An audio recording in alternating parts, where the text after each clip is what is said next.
This is Dr. G. Susrila, Associate Professor from Savitha School of Engineering. In this video lecture, we'll see the need for concurrency control in transaction processing. The transaction processing is an important topic in database management system. So we'll see what is transaction.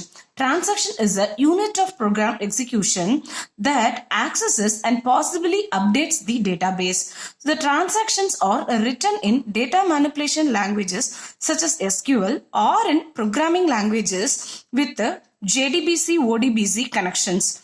The transaction programs are written in with begin transaction, end transaction delimiters. Examples for transaction processing are reservation systems, any reservation system, banking system, etc. are the examples for transaction processing.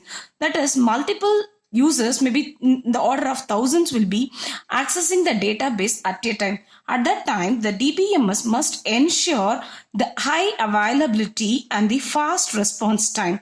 A transaction has two outcomes. They are: one, it may be success or it may be failure.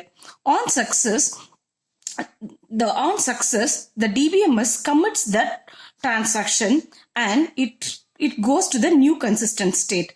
On failure, the DBMS aborts the transaction and it restores the old state of the DBMS.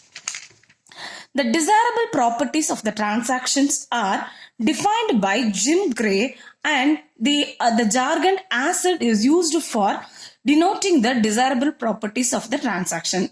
A stands for atomicity, C stands for consistency, I stands for isolation, and D stands for durability. Atomicity is all of the operations are done together in a transaction or none of them is done. What is consistency? The database remains in a consistent state before and after the transaction, no matter whether the transaction is success or failure, but the database is before and after the transaction is its consistency is maintained. Isolation: each concurrent transaction is independent of the other. That is, in layman term, each user is isolated from the others. That is the isolation property. This last property of the ACID is durability.